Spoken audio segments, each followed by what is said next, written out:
नमः शिवाय।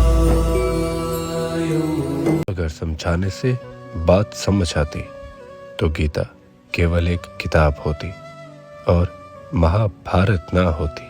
अपने ही कर्मों का फल विनाश तय करता है और वही नीति कहलाता है।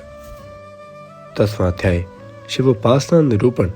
श्री कृष्ण जी बोले, हे महर्षि, भगवान शंकर से अर्धांगिनी श्री पार्वती जी ने कौन सा प्रश्न किया? यह सुनकर उपन्यु बोले, हे श्री कृष्ण, एक समय की बात है, भगवान शंकर से श्री पार्वती जी ने पूछा कि हे नाथ, आप कृपा करके यह कहें कि आप थोड़ी भक्ति शक्ति एवं थोड़े बलवानों पर प्रसन्न कैसे हो जाते हैं? वे लोग होते तो मंद बुद्धि हैं, उनकी अधीनता आप कैसे मान लेते हैं?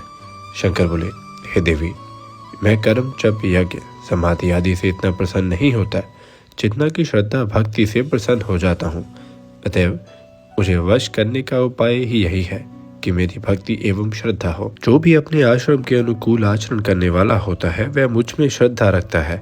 ब्रह्मा जी ने मेरे ही आज्ञा द्वारा वर्ण आश्रमों के धर्म वर्णन किए हैं। उसी धर्म से धर्म तो बहुत से धन तथा परिश्रम से सिद्ध हो सकते हैं। उस धर्म से ज्ञानी पुरुष दुर्लभ श्रद्धा पाता है, फिर एकाग्र चित्त से मेरे पूजन भक्ति द्वारा मुझे प्राप्त हो जाता है। मैंने अपने भक्तों के लिए वर्ण आश्रम का भी अनंतर बना दिया है।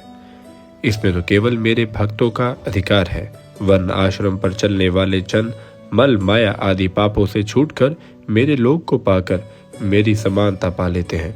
फिर जो कोई केवल श्रद्धा द्वारा ही वर्णाश्रम धर्मी होकर या ना होकर मेरा भक्त हो जाता है, वह अपनी आत्मा का शीघ्र ही उद्धार कर लेता है। हे कल्याणी, सनातन धर्म के 4 पाद हैं, ज्ञान, क्रिया, चर्या एवं योग। 6 मार्गों में शुद्धि विधान को क्रिया कहते हैं। वर्ण आश्रम 4 युक्त मेरी कथित विधि द्वारा आचरण विधि को चर्या कहा जाता है। मुझसे वर्णित मार्ग द्वारा केवल मुझ में ही चित्त लगा देना, अन्य वृत्तियों का निरोध करना, यह योग है। हे सुरेश्वरी, चित्त को निर्मल करके ध्यान करना 100 अश्वमेघ के यज्ञ का जितना फल मिलता है, इतना विषय वासना वाले प्राणियों के लिए महाकठिन है। संसार से विरक्त हुए पुरुषों के लिए योग कहा है। जो पुरुष यम नियमों द्वारा इंद्रियाधीन कर लेते हैं वे ही विरक्त हैं।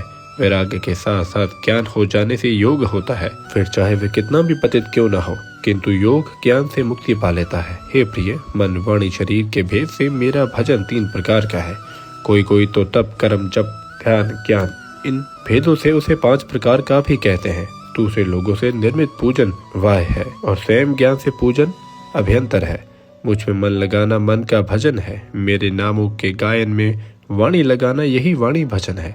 मेरे कहे त्रिपुंडादि तिलक करने एवं अन्य चिन्ह धारण करने यह कायिक भजन है। केवल मेरा ही पूजन कर्म है। मेरे लिए शरीर शोषण तप है। पंचाक्षर क्रियाओं का चिंतन उच्चारण जप है।